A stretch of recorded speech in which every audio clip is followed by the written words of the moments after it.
Alright, welcome anime viewers. This is Cheers again though with searching for the One Piece. This video will be about K, episode 7 review. Now what I have to say about this, oh my god. Oh my god, if you have not seen this anime, go watch it right now, okay? Go watch it. I recommend the fuck out of this anime.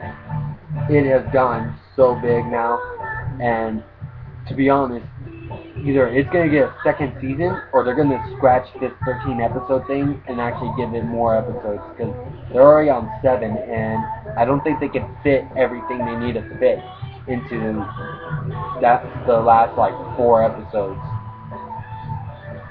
Not 4. Let's see, 3, 6 episodes.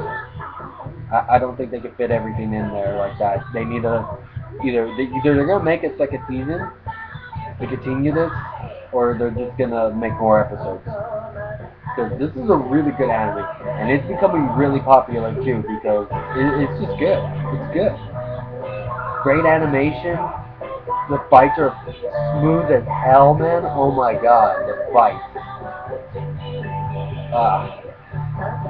Alright, so to start this off, they're in the football field.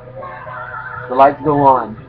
The blue squad is there, the vice captain chick with her subordinates. Yeah, they're about to fight because they're pulling out their swords and shit. While Neko pulls off Neko comes in, pulls off her powers and shit, changing people's perceptions and shit like that. Apparently that's what she can do, and she can do this on a major level.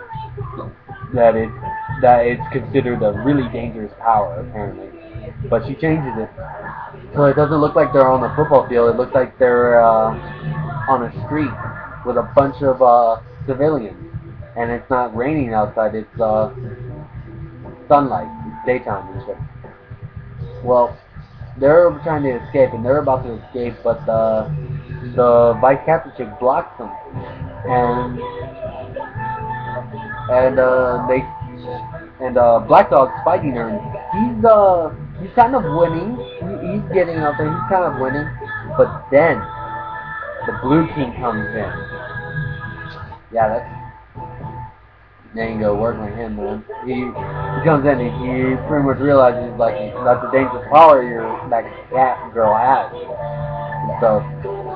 And he's pretty powerful. So Black Dog knows that. So he knocks 2 of the subordinates out of the way so Shiro can get away with Neko. And he pretty much stays behind to hold up the Blue King guy. And Neko pulls Shiro and starts running away. And Black Dog starts fighting the Blue King. And oh my god. He's punching and kicking and shit. And the Blue King isn't even like giving it his all. He's just like literally using hockey is pretty much a good example of this. He's just he's like barely moving out of the way enough to where it won't hit him. He's giving as little effort as possible, and it's just like, oh my god, dude. He's like, this guy is gonna whoop your ass.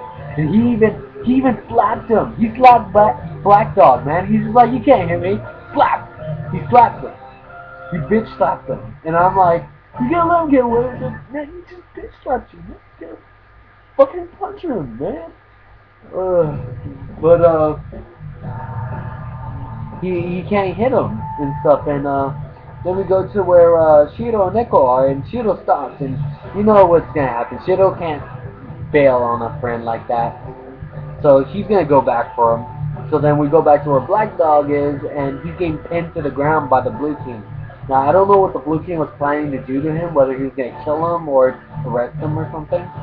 But here's Shiro in the stands, and he's like, I can't bail on a friend, you know. He's like, that's a admiral gesture. But if you're gonna go to waste or something, like, it's not gonna go to waste.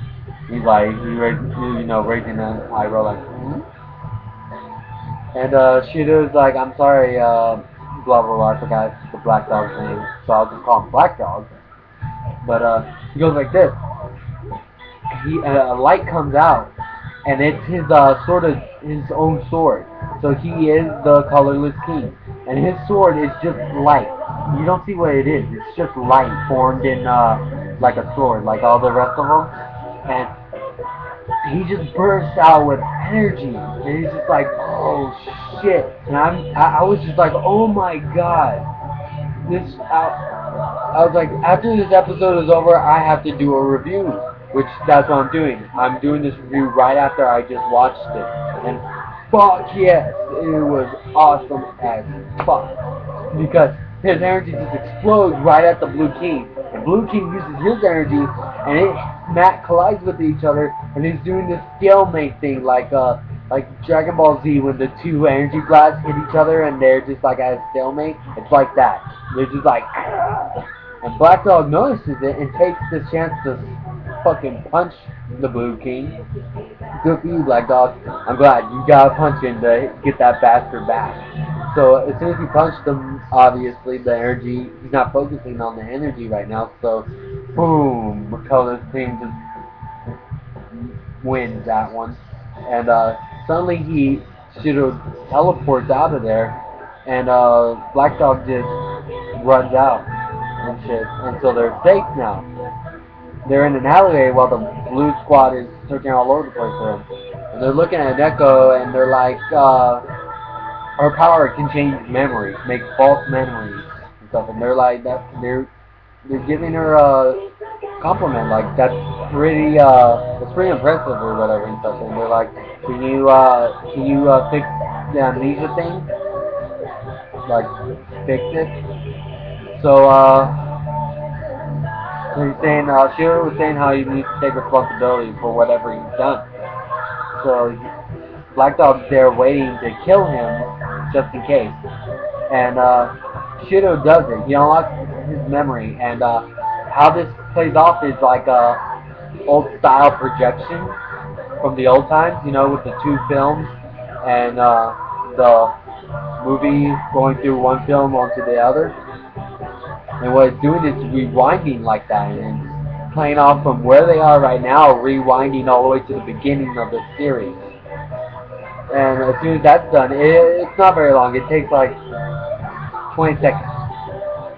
So as soon as that's done, we see Neko, and apparently she's a stray.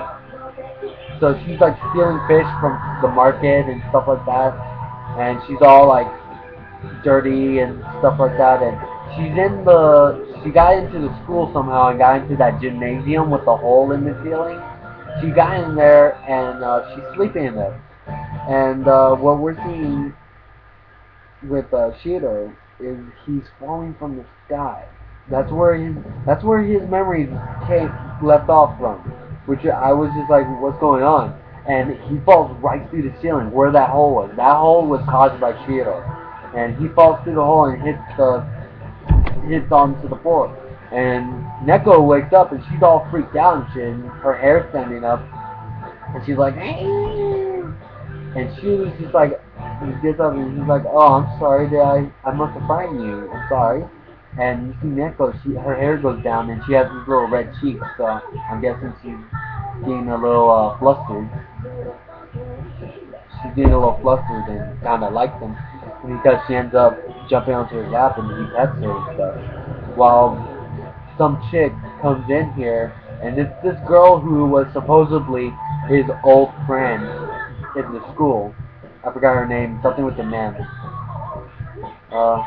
But she's like, who are you? And he hasn't answered yet, but you could tell he doesn't even know himself. And next goes, you see her eyes glow red, so you know she's doing that changing memories crap. And he says, I don't know if he came up with his name on his own, or Neko gave him this name as a false memory, but he calls himself Isana Yoshiro. And she's all, oh, Isana-kun, you know, like, oh, we've been old friends or something, you know? And she's like, what are you doing here? Oh, you're trying to get away with helping out with the school festival? And he's like, was it that what I was doing or something like that? 'Cause he's just clueless, you know. And then that's where it stops. And he's like, is that really it? What can you? Why was I falling from the sky? Can you help me gain my memories back from before that? And she's like, but what happens if you're my Neko? That's what made you my Shiro. Your Neko Shiro. And if you do that, if we do that, then you might not be my Shiro anymore. He's like, I'm your Shiro regardless, so it's not like anything could change me. He convinces her pretty much. So she helps him out with that. And the memory before that, he was hanging by his hand on a on something. I'm guessing the doorway. Um, he's on an aircraft and the door opened and the door was open and he was hanging on like in Lion King when Simba or Mufasa was hanging on by his claws.